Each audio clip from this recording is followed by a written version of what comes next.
But even Pythagoras, like he had the monochord and then he was dividing the Yeah, monochord like into different ratios. it's in the physical world. They used geometry to solve problem in the physical world. That's exactly math and physics. Does math exist? What was the Independently of Yeah, humans. Independently of humans. Independently of somebody thinking of it. Like, does it exist before you think about it? The Galileo, the Italian guy who in 17th century was throwing rocks from the tower. Dropping rocks very carefully. If you throw them, it doesn't work. It all depends on your sponsors, so be careful.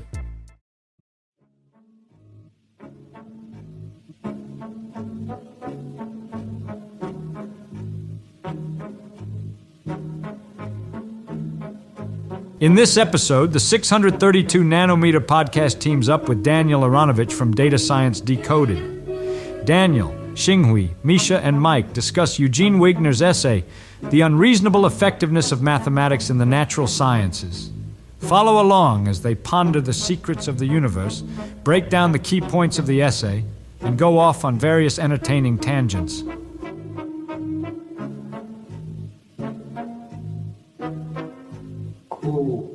So today we're going to discuss the unreasonable effectiveness of mathematics in the natural sciences, which is an essay by Eugene Wigner.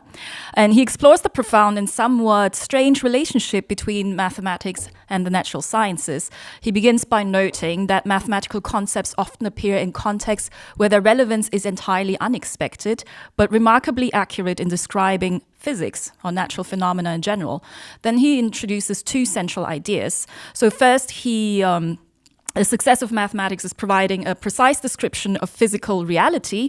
And secondly, there's a concern that this success might not be unique. So there could be other entirely different mathematical frameworks that describe the world just as effectively. So in order to do his discussion, he defines then what he thinks mathematics is, and he describes mathematics as a discipline concerned with the invention of concepts. So it's a creative pursuit, and these concepts are not necessarily inspired by physical reality, but are defined in ways that allow for manipulation and theoretical development, oftentimes guided by beauty. Physics, on the other hand, is the study of the laws of inanimate nature, seeking regularities in a complex and often unpredictable world. So the essay then goes on to discuss the role of mathematics in physics, emphasizing in particular that mathematical concepts are not just tools, but foundational to the formulation of physical laws. So Wigner highlights the fact that many mathematical structures, such as complex numbers and Hilbert spaces, were originally independently developed of physical considerations. However, they turned out to be indispensable in modern physics, in particular in quantum mechanics. Then Wigner concludes by contemplating whether the success of the mathematical framework in physics is truly surprising, or if it might be a reflection of the physicists' what he calls laziness to use mathematics to describe the world. All right, guys, let's discuss. I mean, we all have a scientific background, and we have all used math to describe what we do to a degree. Yeah, I think he starts with this example, this toy example of a student that's talking to another student that's doing statistics, and he says, what is this pi? Like, why is pi here? In a normal distribution, why there's pi, which is weird. Exactly. Because pi is typically, it's like, in geometry where it's related to the circle, to the ratio of the circumference to the diameter. And he says, surely the population has nothing to do with the circumference of the circle. But who knows why there's pi in a Gaussian distribution? I mean, when I see pi in places, I just assume that there must be some kind of cycle involved, right? That there is some cyclical process, and so therefore pi is in there. That's kind of always my interpretation. Like, how does it actually end up in there? That's a good question. Is it that the normal distribution, it is kind of cyclical because it starts very, the numbers start small, then they go up and back down. So it's probably just, you can turn it into a circle. From mathematics, it just comes from taking the integral of exponent. And then if you do the math, that's what the exercise I did. I remember in my first or second year. Why the Gaussian distribution is the integral of exponent? The Gaussian what is it? Oh, because you have essentially there's like exponent and then minus x squared divided by 2 sigma. Okay. So then if you do the integral over from minus infinity to plus infinity, then you need to make a trick. You need to multiply with x squared plus y squared, transition to polar space, and then in the polar space you integrate it and you get a pi. This is exactly the paper. Why is this? Why would related? that work? Why would that work for the norm? So what's the normal distribution? Normal distribution is basically just the statement that, if you say it in plain language, it's just a statement that as you depart further from the average, the chances that you exist are lower, right? Like basically. So if the average is x, the chances that you exist are 67% chance that you exist within one standard deviation, something like that. But what does that have to do with pi? So you have to have a normalized distribution. So if you take the probability density and then integrate it from minus infinity to infinity, that has to be 1. And when you perform this, and what Misha was just explaining is that you typically do this by switching to polar coordinates, then there's one part of that integral that arises that gives you a factor of 2 pi, and that then gives rise to the pi and the normalization factor. And it's very interesting that the Gaussian or normal distribution is surprisingly very common in nature. And one of the explanations is that where it comes from, like if you just take a dirty glass and use your finger to try to clean like a small circle, and that will be already a Gaussian distribution somehow. Of what? Like any hole you're gonna make, it's gonna be always since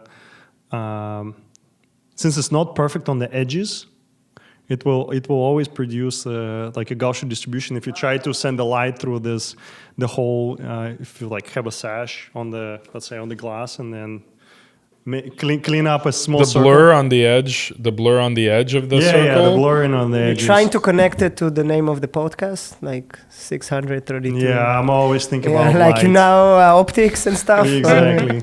Okay. So basically that's kind of the joke that he starts out with, which honestly it is very suspicious that pi comes up all over. And so E and pi come up all the time. Yeah. And also, here's very interesting. He talks about in the text that this point, like the first point in this joke, is that mathematical concepts turn up in entirely unexpected connections. So this is one of the magics of math, that you can have this pi in so many different things, but they come from different reasoning and thinking, solving different types of problems. What about Wigner? Like, who was he? Who's Wigner? That's a good question. I think who knows the most about this? Well, how do you pronounce his name? Eugene Wigner? How do you pronounce Wigner? Is he German? Wigner, he studied, he's Hungarian. He's Hungarian. Yeah, so then he was a refugee during the Second World War, and then he came to the United States and worked on Manhattan Project. Yeah, I think I've only really heard about him. He worked on Manhattan Project. I've only really heard cool. about him in the context of the Manhattan Project. Cool.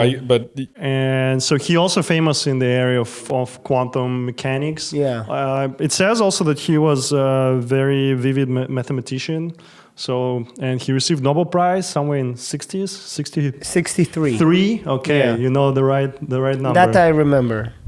For numerous, or like several contributions to the field of quantum mechanics, especially his Wigner's theorem on some symmetry. But, that's probably too deep to go today. Cool. And I also want to add before we continue, he quoted like in the abstract, Bernard Russell, right? And I think that one of the philosophers and logicians that popularized the concept of math is beautiful, except maybe Einstein, is Russell. So I guess that's why he gave him a tribute. And yeah, another observation, there's no math in the paper, which is also nice.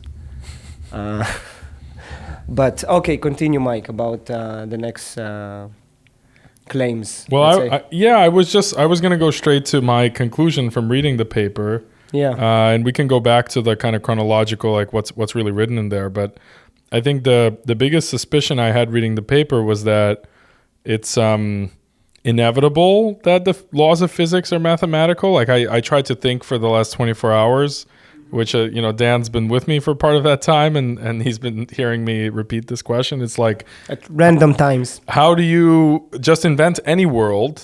It doesn't have to be this world, right? Any world, you come up with whatever physical laws you want that it cannot be mathematically described. And the problem is, if you come up with any law, the language, logic, syntax, like it's all actually very difficult to avoid having a mathematical description. So I didn't actually come up with anything. So even if you start, for example, you imagine you put your finger on a table and you press on the table, and instead of it pressing back proportionally, which is very mathematical, it pushes you back randomly. So it has a sometimes it pulls you, sometimes it pushes, sometimes nothing happens, random, whatever.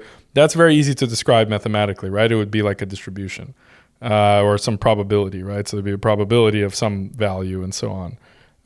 So it's very slippery. Anytime you come up with like a relationship, I try to think of like a relationship that's not mathematical, So your claim is it's not surprising? Like you're not... That's my suspicion. I'm a little bit suspicious that it's not surprising. Like it's obviously surprising when you, on the face of it, but then when you try to think of any natural law that wouldn't be mathematical, I mean, maybe it's surprising that the same math finds its way into different things, but then, you only have... It's the world is three-dimensional. Like it's kind of a boxed-in situation where, cyclical processes look like circles. It starts to like if you have a wave, it actually looks like a circle in a way, and so it's a little bit like... Anyway, so that's what I was very impressed with his arguments, but then afterwards, really thinking about it, I wonder if he's like just... It's an inevitability that he's surprised by, right? That there's actually no other way, because he doesn't give an example. He's not like, oh, but it could have been this way. He's just saying like, it's pretty awesome that it's like this, right?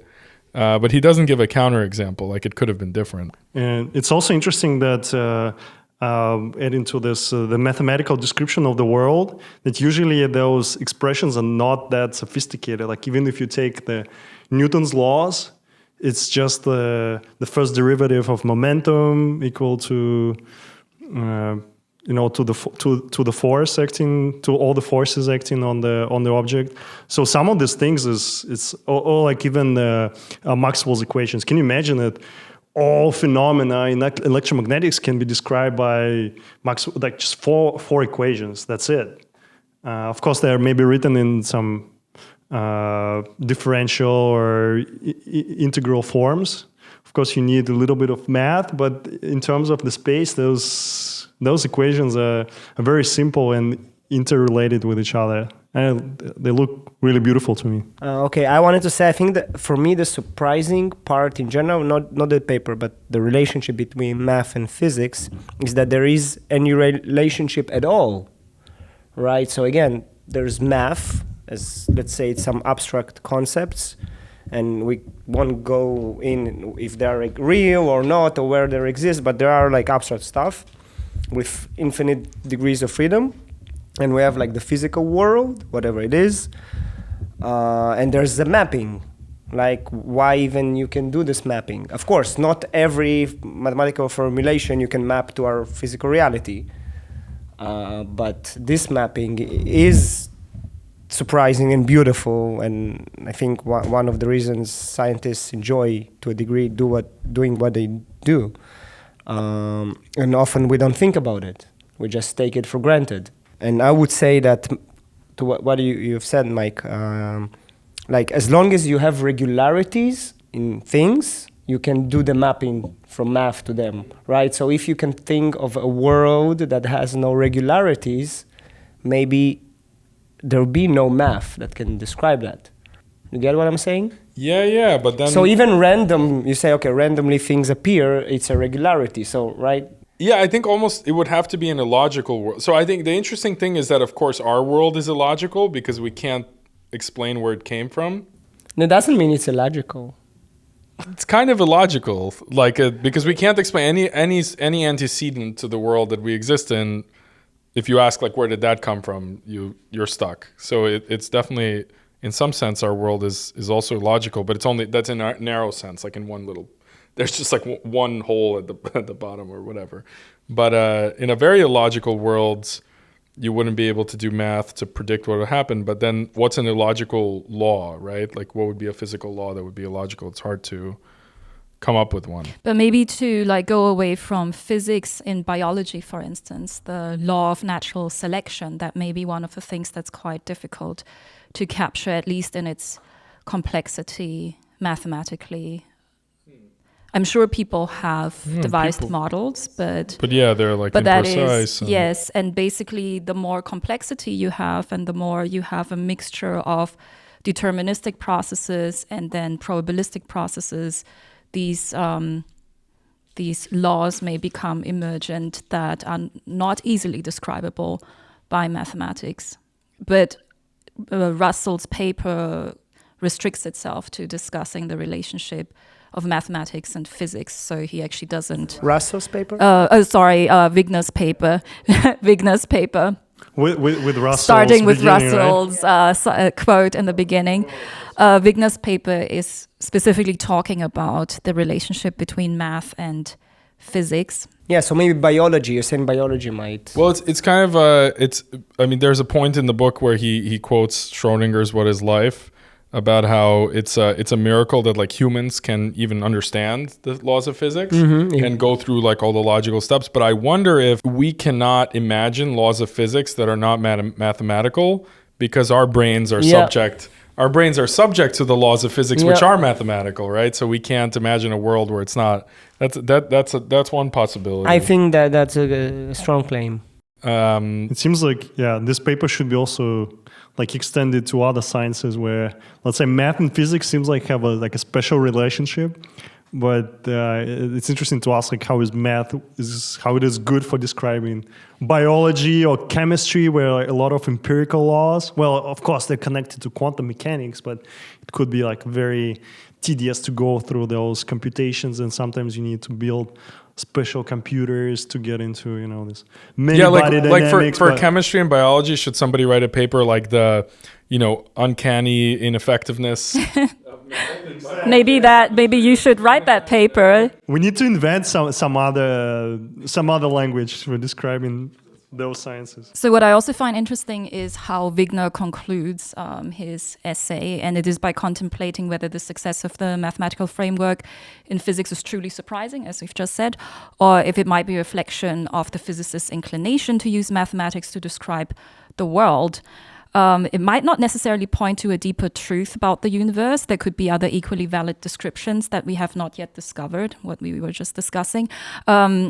Those of you who may do quantum optics, which is probably not many, but this part actually reminds me of an excerpt from Ulf Leonhard's book, Measuring the Quantum Light, Quantum States of Light.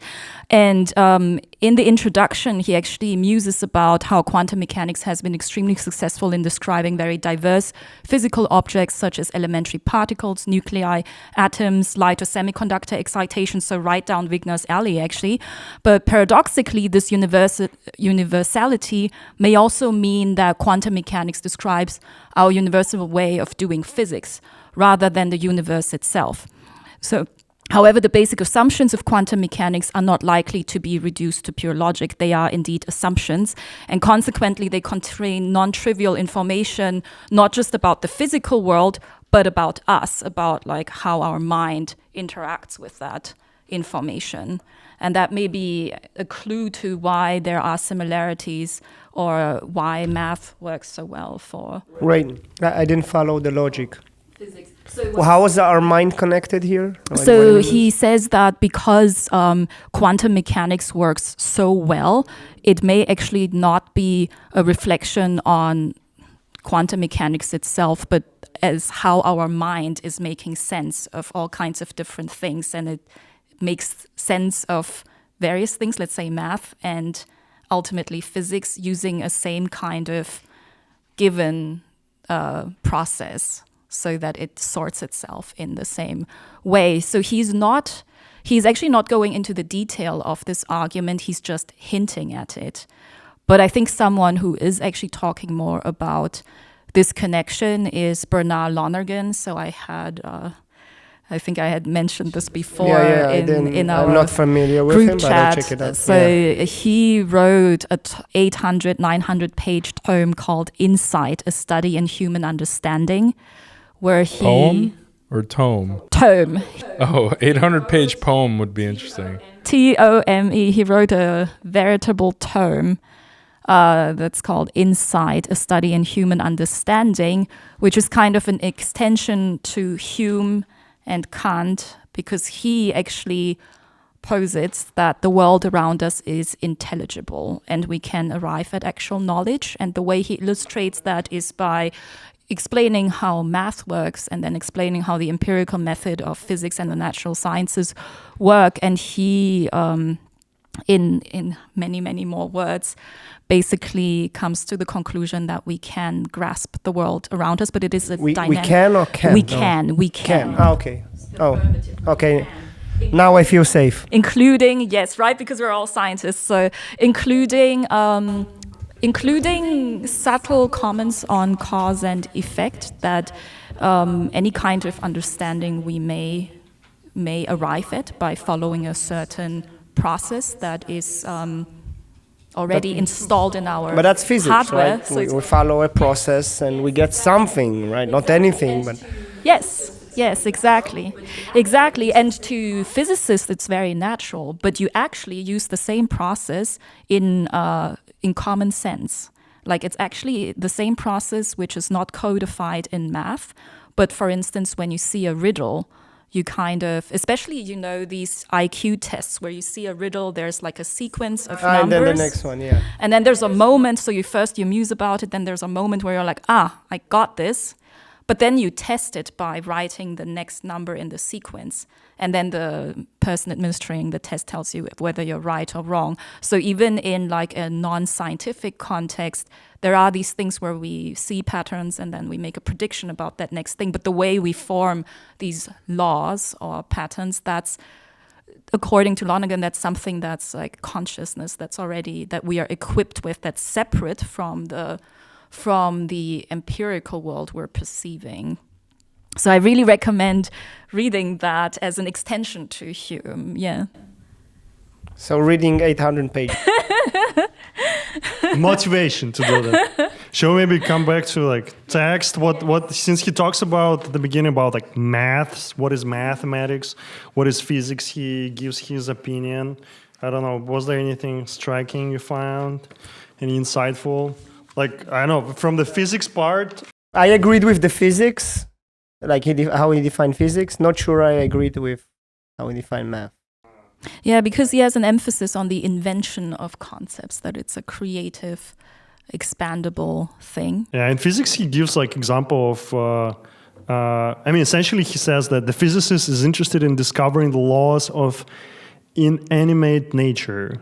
In order to understand this statement, it's necessary to analyze the concept's laws of nature. And then he gives an example of the Galileo, the Italian guy who in 17th century was throwing rocks from the tower. Dropping rocks very carefully. If you throw them, it doesn't work. I don't know.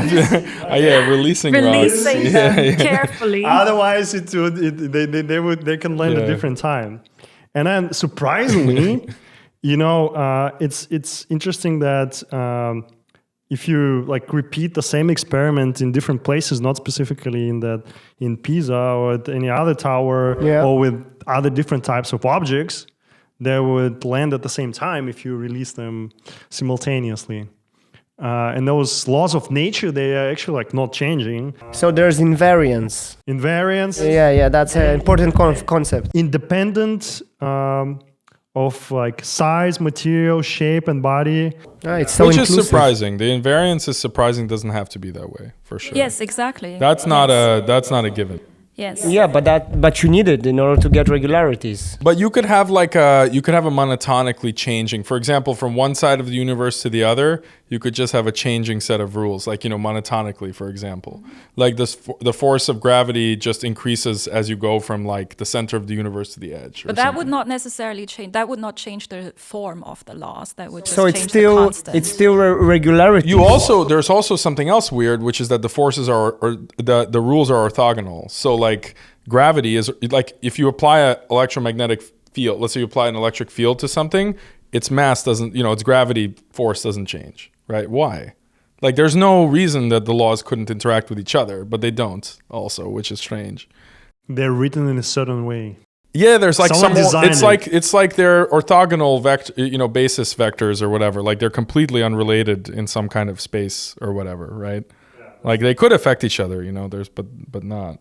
Maybe it's just done so we can, separate them, can grasp the understanding. Otherwise, if it's all will be messed up, like we need some, AI, but we need to get it. But in the end, theoretical physicists aim to unify all of the fundamental laws of physics, including gravity and quantum electrodynamics. If it's one law, but it's odd that they don't seem to affect each other. I mean, you could imagine that if you have like an evolving system, right? This is what people used to think about biological stuff, that it was like intelligently designed because it's so amazing, works so. So it could be that everything is fine-tuned by evolution. So the laws evolve over time, and then you end up in the universe where they're reasonable. Yeah, I right? mean, that's and what is usually called the anthropic principle. Given that we exist, everything and so had to line in this up. universe, they're orthogonal, because if they weren't orthogonal, it would be impossible to survive. You'd be going from place to place, and like with small changes in electric field, you would have a change in gravity, you'd get crushed, this kind of thing, right? Like you can imagine. So it's like a Goldilocks of all of the different like if they're not parameters and orthogonal, laws. you lose the Goldilocks situation or something. Yeah, and it's related to the fine-tuning of all the constants of all the... Yeah, not only are theories. not only are the constants fine-tuned, also the laws are like tuned up to not have any relationship with each other or something. And so predictability, what we talk about is, or like the laws are not changing, at least not on the visible scale. So that helps us to build like machines or, things like nuclear reactor. That would be a disaster if you design it for one parameters and then you put it the next day in a different country, and you have to redesign everything. I mean, there's the theory that dark matter is actually gravity changing, right? I don't remember whose theory this is, but it's like, I think it's a contrarian Israeli guy also. Just like all the contrarian theories, I heard about all the it. great contrarian theories come from Israelis. He says like you need actually to change the... I think it's literally the constant. If you just adjust the gravitational constant, you can. Something basic. He says you need to adjust something basic. I don't remember, but I heard about it. I think it's from like Weizmann Institute. There's a thing that I like to joke about, which is that like, if there's a vacuum of disagreements, it'll always be filled by an Israeli scientist. There's like a guy in Israel who's also, his whole thing is like that quantum computers will never work. So that's like, there's a guy like that. And then there's Avi Loeb at Harvard, who argues that the Oumuamua was a alien spaceship. So that's like a very useful activity, to disagree, right? It's like moving against the trend, the main trend. Yeah. They're like someone needs to do it. They fill the vacuum of contrarian like positions. If there's ever like a good contrarian, like a little hilltop that you can defend as a contrarian, if no one's there, you'll get an Israeli there. I think the guy you're referring to is Milgrom, who came up with Mond. Mond is German for moon. It's modified Newtonian dynamics, and then he's developing that. But is he actually Israeli, or is that just a bad guess? I don't know. I heard about somebody from Weizmann Institute. Okay. Yeah, for sure. Maybe somebody else who's trying to tackle it. Another thing I was thinking when I was reading this, or maybe at some point after reading the paper, is like if you psychoanalyze these guys, like when I studied quantum mechanics, it made me I was like, they just made it up. Like they just started taking some classical equations, applying, a little bit of like a couple tricks to it. Like the worst one for me was, there was at some point in some class where the teacher said, okay, and then we take the equation for an orbit for a planet, and it's literally like a classical normal mechanical equation.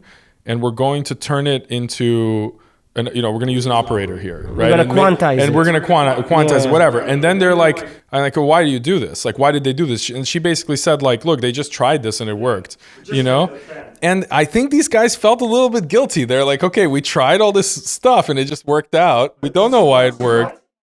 It was motivated by paradoxes that couldn't be solved. No, of course. There are reasons that they tried this. I'm just saying that they weren't trying it with like there's no real way you can argue that taking the orbit of a planet, taking the equations that govern that, and just quantizing them and throwing some operators on top. But that's not historically how quantum mechanics was developed, so that may just be how they presented it in that class, because historically there's like the UV catastrophe and the back body radiation. But the Bohr's atom model, I think it was originally, they proposed like several ways how, let's say, the particles, they knew that there is some positive and negative particles, but they didn't know how they align. So Bohr's atom model kind of makes sense for it to be an orbit because it's like negative orbiting around positive. But once you start doing Schrodinger's equation, that stuff all falls out, right? So why are you still using the orbit? The Bohr's model is actually, it still can predict pretty well like the experiments on the spectrum of the atoms, like about the lines. So they were able to put that knowledge and find that those lines are discrete, and they were like, okay, maybe those orbitals, the transitions are. But he wrote about it in the paper. In the he said that the matrix formulation of quantum mechanics, they just said, okay, let's try something. It looked good, and then they tried on other things, and it worked. So it was just like somebody tried it. I remember he said that he quoted the name. So, but you see, there is also the for the quantum or like atomic physics, there was a problem that it started from Bohr's model. And then they would jump into more sophisticated things, like, as you said, matrices, the density matrix analysis. But they couldn't move too far with analytical calculations. So they got stuck on helium. They could solve hydrogen, helium, but it's almost like impossible to analytically calculate all the other atoms. So that's why in chemistry, a lot of things is just like empirical. Like most of the reactions, you can't just write them on the paper. You have to use some approximations around these crazy simulations. But it's definitely, at least it feels to me like in a way, there's an insecurity. Like when he writes the paper, like, why is this working? It's like a suspicion. Is it because we're so excited about math and we're missing something? Like he says, what if there's a whole different theory that also fits this, right? And so on. So there's certainly like a feeling, which probably people didn't have. Like, I don't think Newton felt this way. Maybe he did, actually. I don't know.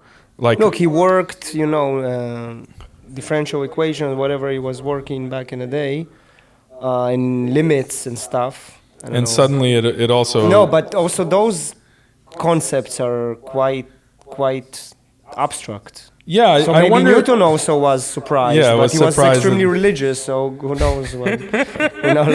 God if made you're it. religious, it actually makes it much less stressful. That the math. If you're religious, it's not stressful that math is like describing everything. Because that's why when people are surprised that religious people could be amazing scientists, they say, "Oh, like this is contradiction." In my opinion, no. It's like orthogonal views about different questions, and actually maybe it actually resolves a lot of the anxiety, right? Like it's like, why is this working? Whatever. If you do biology, it's so surprising. It's easier to. Should there be like a meme of Moses coming with the two, stones, and there isn't like Newton's equation, and then like he quantum drops mechanics, them from the Tower of Pisa, and then the Maxwell equations. But he puts different statements, and then he'd be like, well, how would I explain all the other laws to people with their background at that time? I have to simplify all the science. Start with the Ten Commandments, and 10 only Commandments. 2,000 years later, you get the rest. Actually, I thought something related to what you said about the anthropic principle, like how everything is fine-tuned. Because, we are here, so it couldn't have been otherwise. So maybe it's related to the paper in a sense, like why it works, because we are part of the world, and whatever mathematics are, we use it, right? So it couldn't be otherwise, because we are somehow part of it, or it's part of us, and we're trying to understand everything. So it's also some kind of entropic principle plays a part here. But show of hands, do you think that mathematics is given? It's part of our universe, or is it something that humans invented? What do you think? You first, Mike. It's not the same. If it's something we invented, it's part of the Yeah, universe. is mathematics just given? Like, would it still be No, there? invented, I think it's given, because invented is like, for example, the iPhone is invented, like you can have a situation with no iPhone, right? It's not like a platonic form that exists somewhere. It's for sure there. Yeah, that's exactly it's there it. for sure. You it think exists, of it as a platonic form. I would say it exists before anything else, right? But I think before we can vote, but before, I just want to respond to Dan. I think maybe the types of math that we can discover, like as mathematicians, are in some ways baked into our brains, right? Because the brain can only do certain operations, right? Exactly. So maybe there are certain kinds of math that actually we can't do because the operations just don't, they just don't cook in your head, right? Like you can't, no matter how you put together, whatever, because he mentions this in the paper, like how can you string together 1,000 steps in your brain? It's crazy, right? That you can even perceive, because some of these things are extremely difficult to even pay attention to the entire flow, like the entire argument. Like Fermat's the proof of the principle of what's the Fermat's last theorem. Yeah, like it's crazy. Only 5 people in the world can follow it, right? But yeah, for the brain, it's also interesting that when we walk, there's like so many information passes through us, like which force you need to apply there. There's seems like a lot of computations are happening behind the scenes, but then somehow we're quite restricted in terms of like calculating matrices, like multiplying vector with matrices. Yeah, like if you want a robot to perform those motions, you have to do, it's what Azar was talking about, the special matrices, the rotation. No, but it's with an L.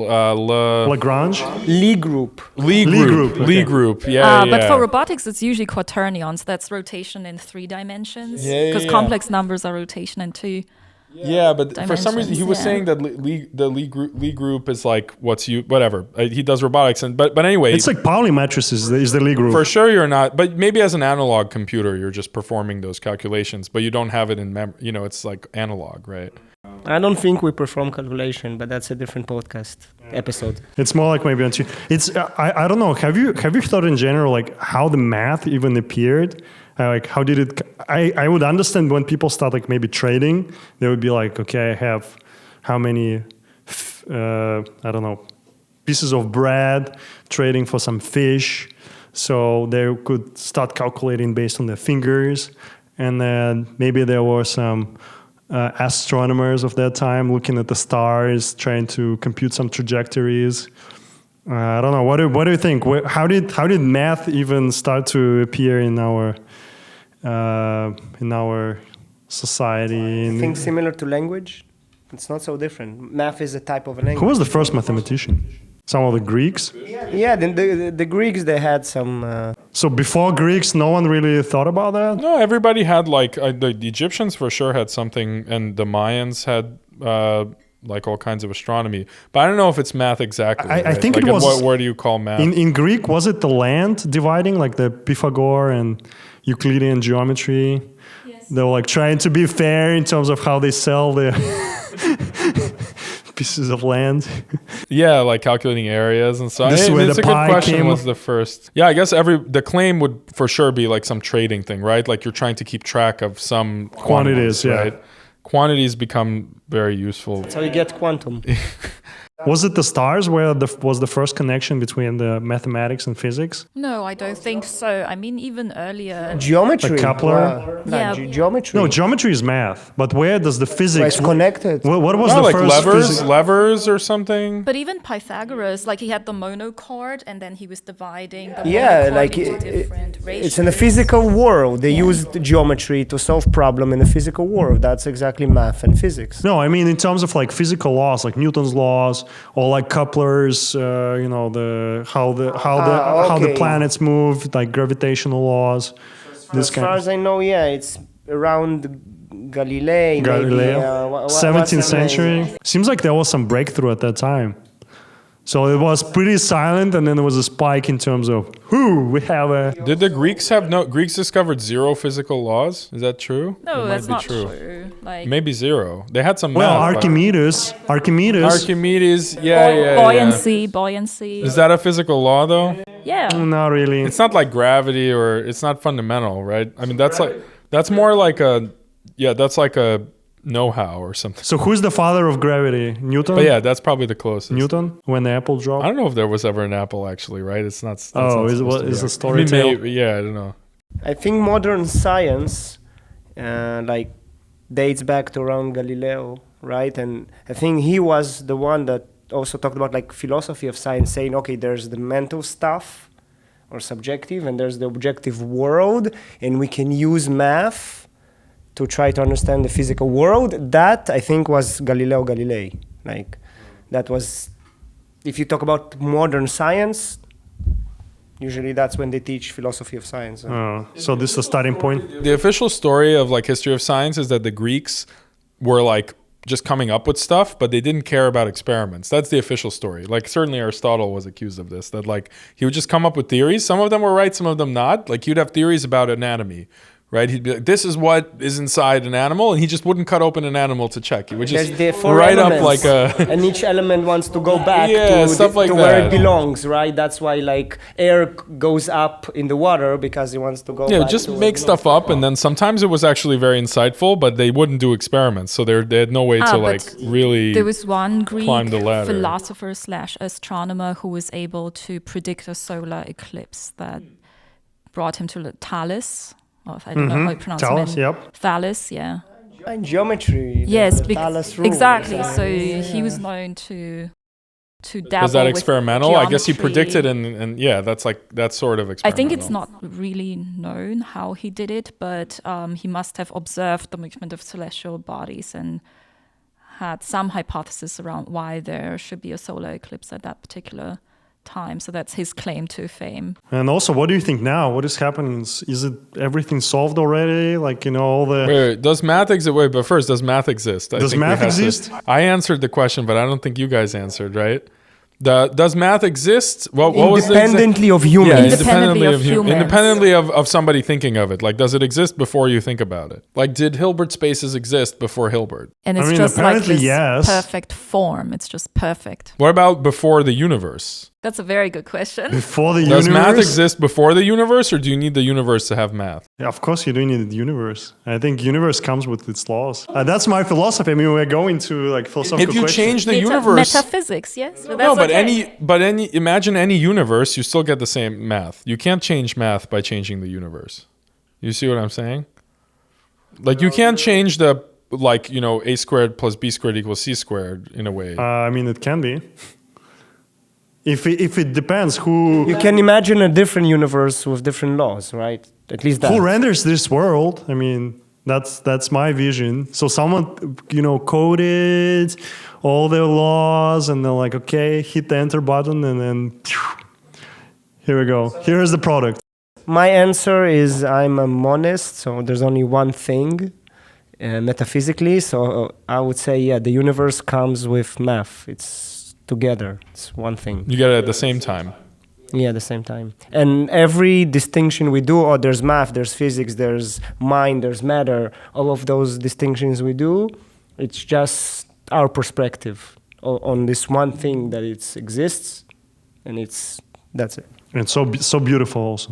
Yeah, and it's beautiful. That's without going deep in the rabbit hole. So it's together. Yeah, I don't think you can create beauty by random process. Math exists or no? What's your take? Yeah, I think it's You asked the independent. question. It's independent. Independent? It's there, and we discover it, at least in its form that we know it, in this universe. But imagine there. a different universe. How would that change math? Like, would that change math? It would. It's a serious question. I mean, it It depends. would change the mapping. So in Yeah. the different universe, there'll be a different mapping between all the possible Different constants. states of math to that particular Human universe. geometry, it's not necessarily on But the plane. let's just take simple math, like just multiplication. We don't have to go into like anything else really. If you take simple math, what can you change about the universe to make multiplication different? I mean, there's not, because it lives on its own. It's completely abstract.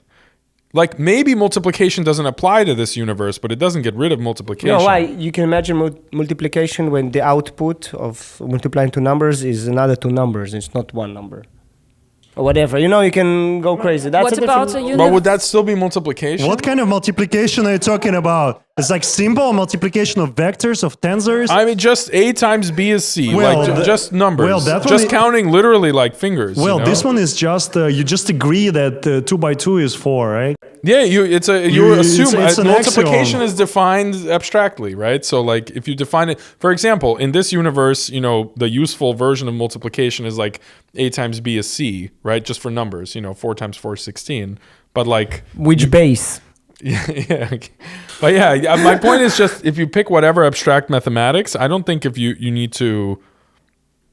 You see what I'm saying, right? Like these things exist independently. But what like if whether or not it maps to the universe you're in doesn't change because you could imagine a different math that doesn't map, and that math would exists, right? Like Different it's type of not. math. I mean, we can just create a new type of math. What Yeah, if yeah, exactly. discrete objects didn't exist? What if you had a universe where everything was continuous? Would anyone ever, like some intelligent thing, consciousness, ever come up with the concept of numbers if everything was just a continuous blob, like there's one consciousness, continuous blob that is the universe itself and thinks about itself? Would it come up with numbers? Probably not, if it's just a thing. That's true. That's true. We were also talking before this about like what about a universe where everything is infinitely big? So each object is infinitely large. Yeah. And they're somehow all there. You know? Doesn't mean anything to me. So maybe math is connected to the specific universe we are in and how we make sense of things. I don't know. And I feel like it's also interesting that there are like specific numbers which appear too often in many different areas, like the normal distribution, the circumference of the... Yeah, E pi.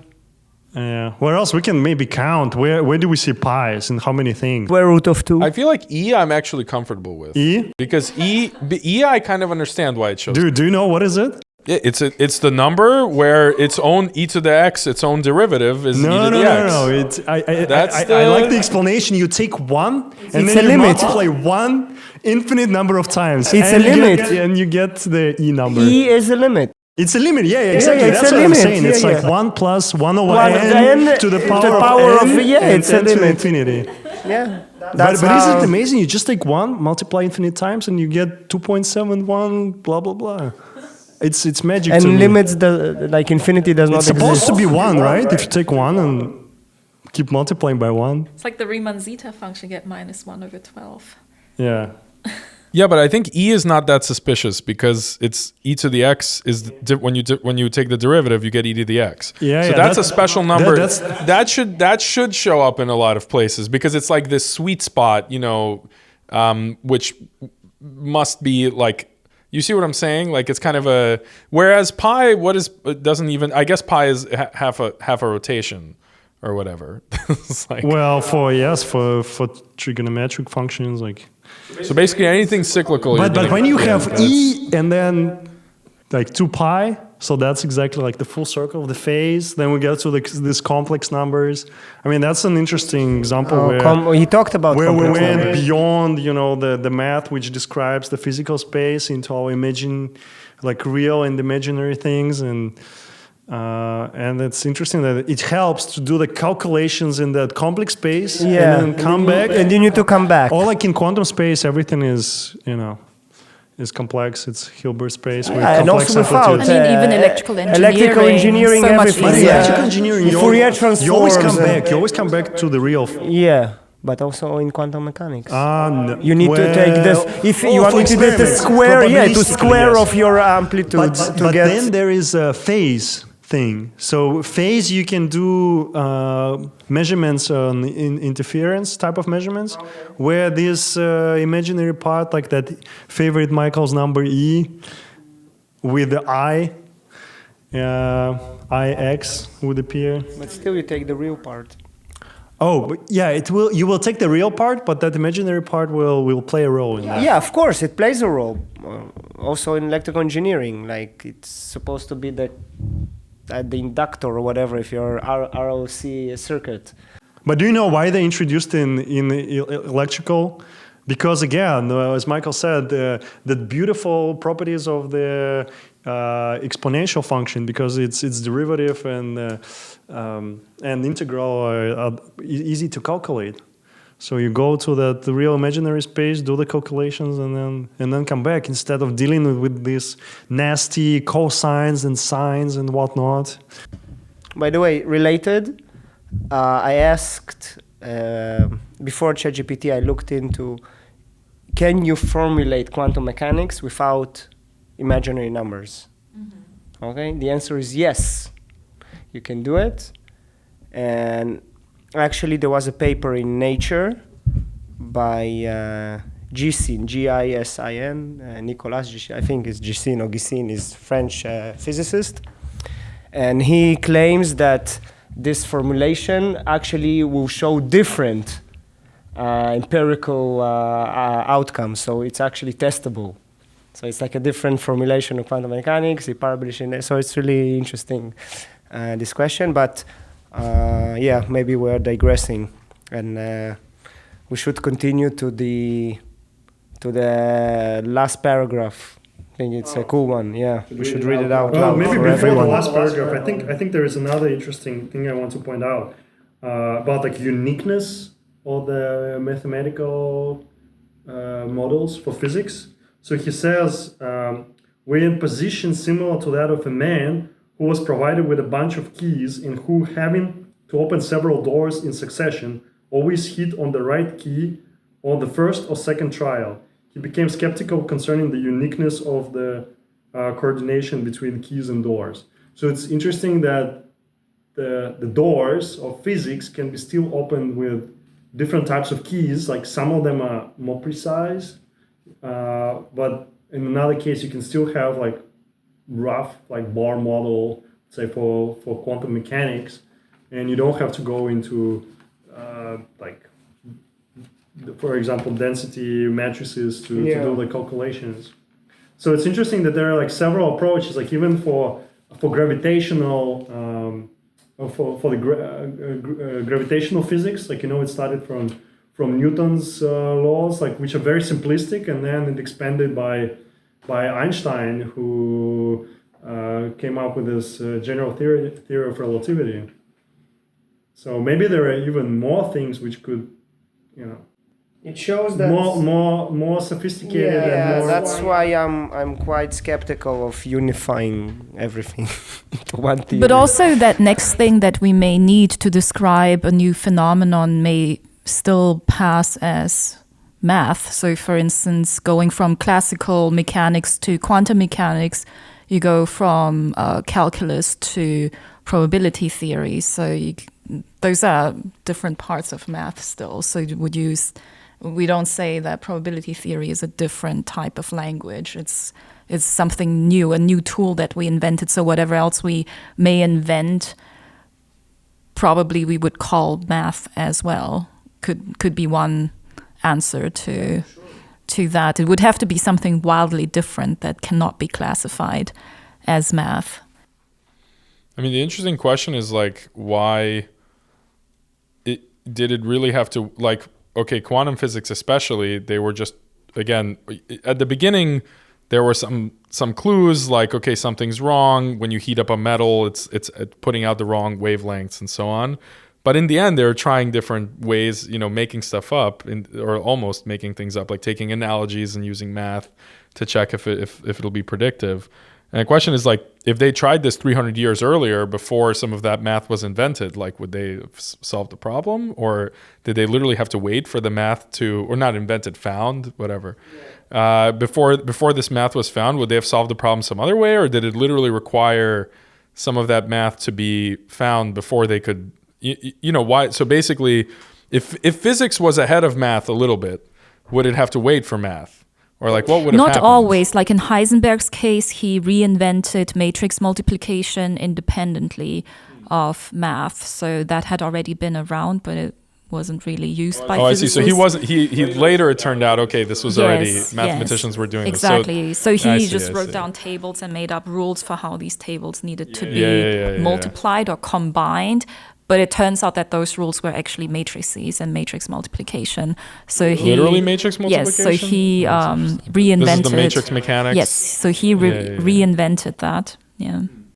It's amazing. We're still surfing on those matrix multiplications into the new age. So that's what I was asking. I would like to repeat again. So what do you think? Are we done with math and physics? Is everything discovered, or do you think there is a way that maybe AI could help us, to get more theories and maybe help to unify the unmatchable, unstitchable theories like general relativity and quantum So I'll mechanics? tell my view.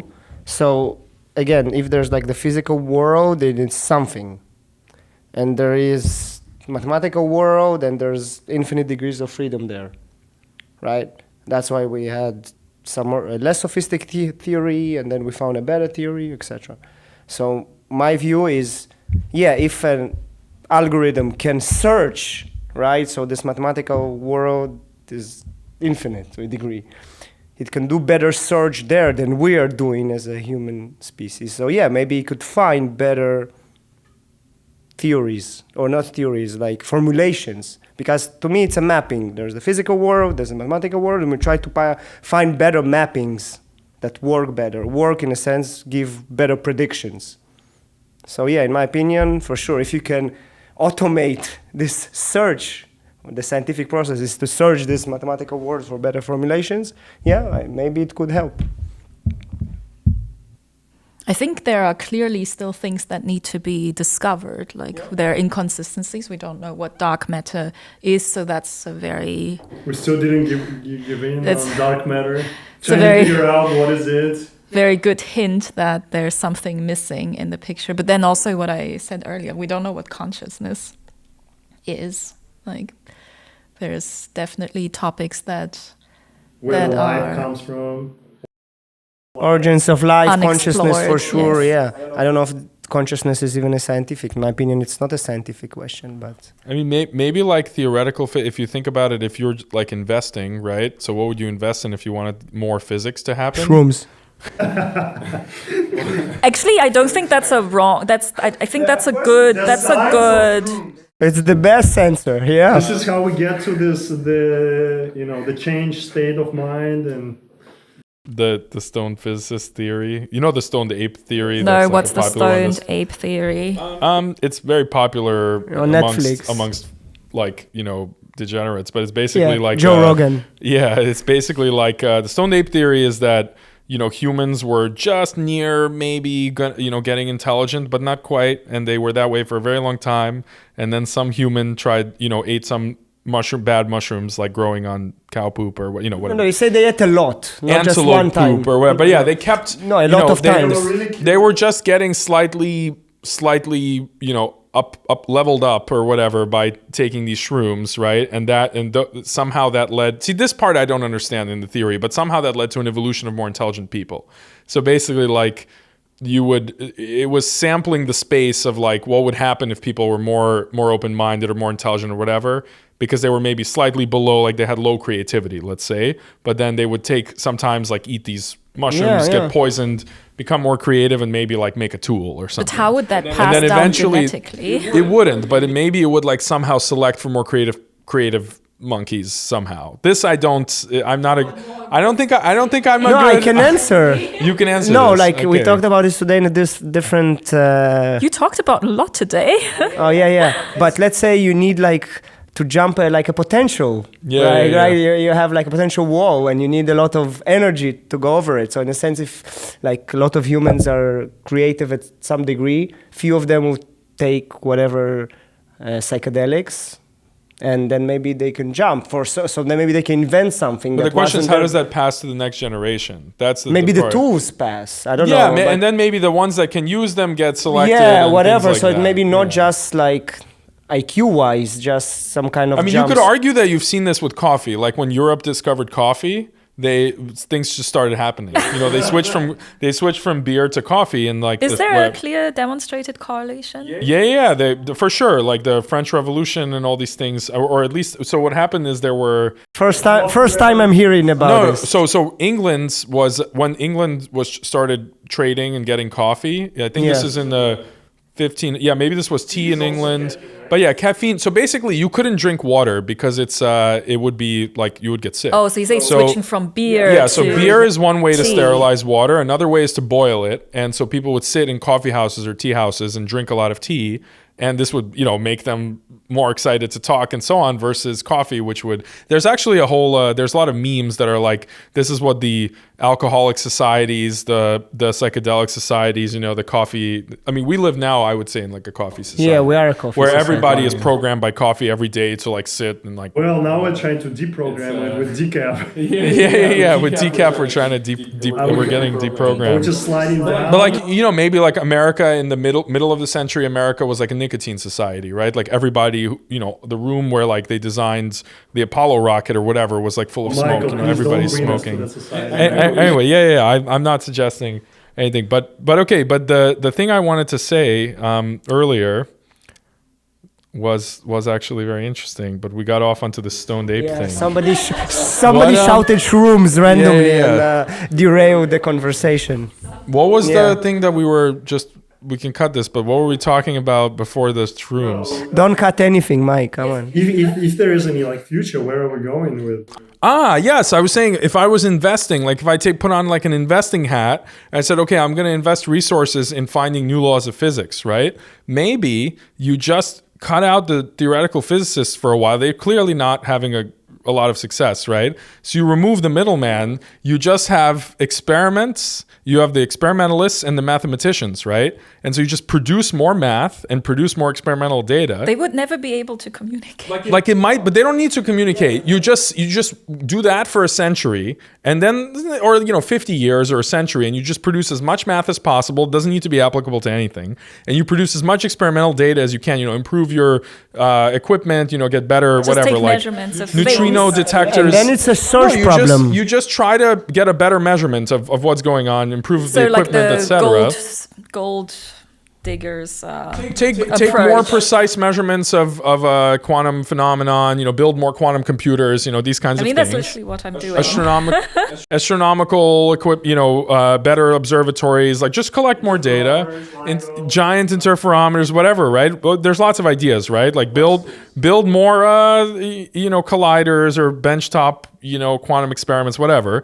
But don't try to make any theories. And then you just invest everything in them. Take all the experimental physicists, just make them do math. Like forget physics, just produce more math, right? And then maybe in like 50 to 100 years, you've built up enough math that like something starts to fit the experiments. You see what I mean? Yeah, I see what you mean. Yeah, that theoretical physics basically is not helpful in this context. No, it depends. But if you have more math, you're just more likely. I mean, this is what Dan was saying. Like if you just have infinite math, you're more likely to find something that has it's a fit. a search problem. You need to search for an infinite space. Physics to get stuck in the Stone Age and then the math. But I feel like theoretical skyrocket. physics to some degree is at that stage because a lot of theoretical physics is not falsifiable. The theories that are produced are string theory is closer to pure math. But maybe the problem with string theory is that they're actually still trying to do physics. Like they should just say there's no application. Like this is pure math, we're just playing. And then it would free them up to do more, there could be more many crazy, more. Or just many, maybe like string theory is crazy, but maybe you could think of 100 string theories pretty quickly if they didn't have to match to anything, right? Like, it's like, but anyway, it's just, just as looking at it as an outsider, like I'm not a physicist, you could start, based on this paper, you could start wondering like whether you just need more math, right? I think we need a mathematician here to tell us what's going on. Oh, mathematician would tell you always need more math. No, actually, often they're not like pragmatic. They don't care if anyone needs it. They just enjoy doing it because it's beautiful, and it's like intellectually fun. Right, it's relatively low cost to produce math. Like, it's just pen and paper, basically. What has happened now in math? Like, what are they? No idea. I mean, I have seen that they could solve some like Fermat problems. It's maybe like a challenge, but how is it related to ongoing things? in other sciences. No, it's not. I mean, but like neither is. I mean, complex numbers or whatever weren't immediately applicable. I don't think. So just if they could produce another hit like complex numbers, Another hit. that would be a big. If mathematicians, maybe you need to give shrooms to mathematicians. They're already. They don't need any more shrooms. Not the ones I know. Not the mathematicians I know. I think don't need it. Okay. So Michael, how do you invest in that? How do you invest in it? I guess if you're like a grant agency, I don't know who's working on making new laws of physics, like NSF. Yes, I don't know. yeah. You know, For I think they're example? more like experimental. They're trying to do like more applications. I think that's what is probably killing the academia, because it's they very try to mimic applications like focused. Yeah, applications is everywhere. Like in every paper you need to write, why is it useful? So Vladimir Arnold actually has several interesting quips about this. So to your point, for instance, he says that there is no applied sciences, like either it's engineering or it's science. There's no such thing. There's no such thing as an applied science. But also, like in general about mathematics, he actually thinks it's a part of physics. So he actually, the quote is, mathematics is a part of physics. Physics is an experimental science, a part of natural sciences. Mathematics is the part of physics where experiments are cheap. This is where what you were just saying, yeah. So by the way, this brings up an amazing thing about this paper. There's not a single word of like trying to justify this for like benefit to society, like nothing. You know, there's nothing in the beginning that says, well, you know, there's so many problems in the world. We don't have enough energy. We have too much this. You know, we need to discover The healthcare system in Madagascar. Exactly, the healthcare directly to the system. point. No, there's nothing. He doesn't try to justify, even though he doesn't try to justify anything, which is amazing. Like now, if he wrote this paper today, he would be thinking like about his next NSF grant, and he'd be saying like, well, you know, physics has benefited society in all these ways. Like we've built, nuclear energy and, you know, medicine and, you know, whatever, right? Like he'd be saying MRI, you know, he would write a whole paragraph, like, think about it, like math gave us MRI, you know, he would have to justify it all. But actually here, I don't think there's a single justification of any benefit to anyone. I mean, he mentions nuclear. The aesthetics, like it's beautiful. Exactly, yeah. He literally says it's just nice. It's beautiful, like it's subjective. Which is for very the- honest, you know. I think now physicists feel the same way, but they're like, I guess, you know. It depends. It depends on the person. But I think a lot of people feel this way, but you don't see papers written this way much. But you see, also Xinghui said it's an essay, so maybe that's why we should need to come back to write an essay instead of writing. Yeah, journal no, people articles. should do that. And I really enjoy Arnold's writing, but this is also from like some decades ago. Vladimir Arnold, he has some more like really funny quips. He wrote a really good book on classical dynamics, on mathematical classical dynamics. It's quite great. But he also wrote a lot about math education, and so he also has this quote that I really like. Or it's funny. All mathematics is divided into 3 parts: cryptography, paid for by CIA, KGB, and the likes; hydrodynamics, supported by manufacturers of atomic submarines; and celestial mechanics, financed by military and other institutions dealing with missiles, such as NASA. It's like his take on how math is like divvied up. It all depends on your sponsors, so be careful. But also, So who's sponsoring this? Sci-Fox, but also, Well, on donations, personal. Unfortunately or fortunately, the barrier to entry to making podcasts has gotten very low. So it's not, there's no, you don't need a publisher. But Arnold, interestingly, was against the notion of being guided by beauty, at least in teaching math. So he was lamenting. Oh, so you're in Russian, teaching- right? Is he Russian? Ukrainian. Okay, close enough to the Soviet science. Soviet, exactly. So he was. You need to suffer. He was lamenting the situation that him or a friend was asking a second grader, what is 2 plus 3?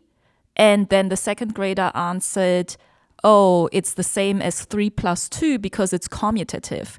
So basically everyone was learning this beautiful structure and the more abstract thing before they could make sense of how it relates to the physical world. And he was really criticizing that because he was a fan of math being a part of physics, that it derives from the natural world and not from beauty, which is like kind of the opposite like the take abstract. of what Wigner and Bertrand Russell are saying. Yeah. So there's, I guess it's up to personal taste. Yeah. Yeah, I thought he mentions in the paper like Ptolemy's epicycles, which I thought was pretty interesting because it's like I don't know, you probably know the story, but this is great model by Ptolemy of the celestial bodies, which is actually very accurate but completely wrong. It predicted them within 10% error, and it was completely wrong. Like it was insane. I don't remember. I think the Earth is in the center, and it's like all crazy. And the way that it was figured out that it's not correct is very, very careful measurements for many years. There was an astronomer who basically didn't get funded. This is like Europe had many different kings, right? So if you couldn't get funding from one, you would go to a different one. So he left his country. I don't remember. Maybe he was Swiss, let's say. I don't remember. He leaves his country because they refused to fund him. And he goes to the Danish king. The Danish king gives him an island that's very dark. And he like puts some kind of rocks on the island with a little slit, and he measures the positions of the planets every day for years, and then he figures out that like Ptolemy's model is off by 10%. Wasn't Copernicus? It might have been Copernicus. I don't remember who it is. Okay. It might have been Copernicus. At least that's how I know the story. It's some guy on a Danish. This is how I remember it, but it could be all just slot in Danish for a different. They had a coast because it was an island, but basically that 10% error is where the whole, it's like, okay, we need to rethink this. So it's an interesting, but the problem with quantum physics is they keep measuring it at a higher precision and it keeps being correct, which is extremely disappointing because it's such an uncomfortable theory, but it keeps it's still holding up. I would claim that any theories, like why this one is uncomfortable, but I don't, classical mechanics is good.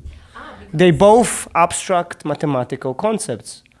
But in classical mechanics, you can directly map abstract things to physical things, like such as position. That's like very clearly defined. Whereas in quantum mechanics, you need to interpret the math.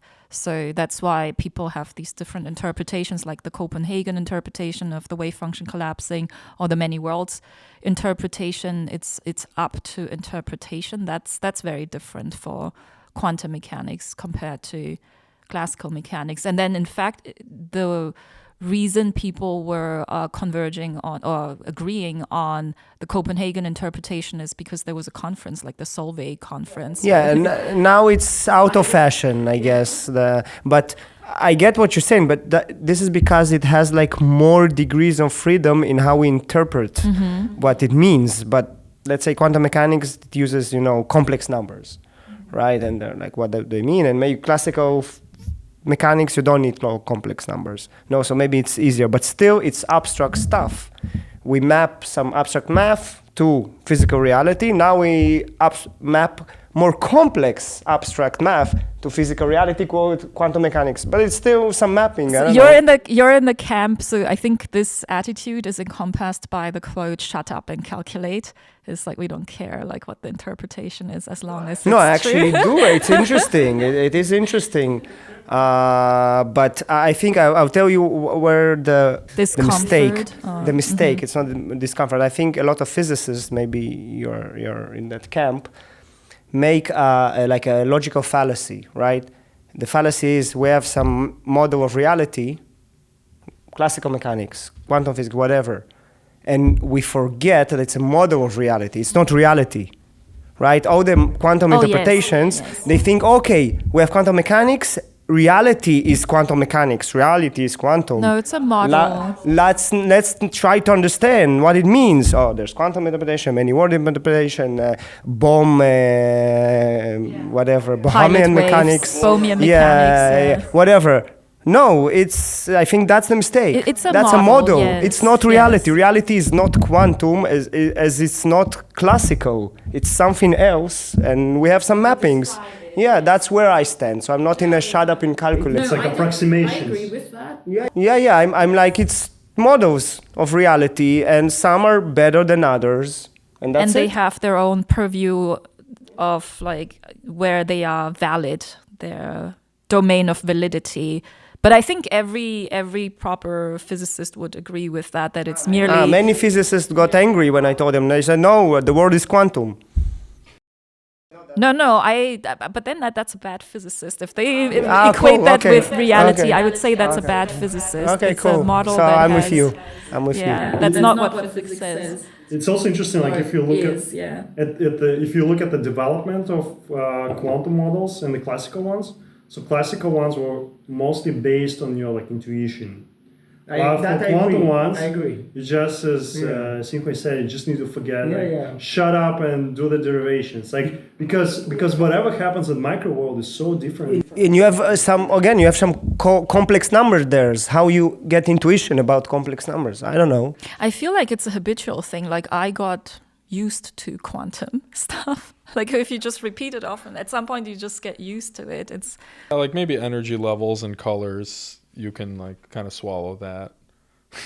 You know, like that's like almost intuitive or something, but it's yeah, but the macroscopic world that we derive our intuition from growing up is different from, like you would not run against the wall expecting that maybe the 100th time you land on the other side. You would just not do that. I think that's why I definitely, at least this is directional. It's not true of everyone, but I do feel like my friends that work on things that have mostly classical models, you know, like optics is very classical, for example. They age better. Yeah, exactly. They literally seem to age better than the people that have to deal with, you know, with quantum too much. You mean there's built-in existential crisis? Yeah. Like there's like some kind of comfort. Maybe it's it's just maybe more comforting. You know, you run Maxwell's equations through a simulator, you get the modes, you make the waveguide, it works. Like there's no...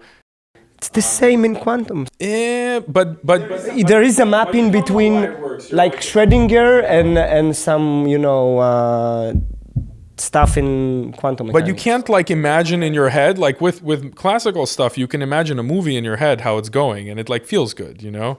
You can imagine the movie. But in both cases, it's waves.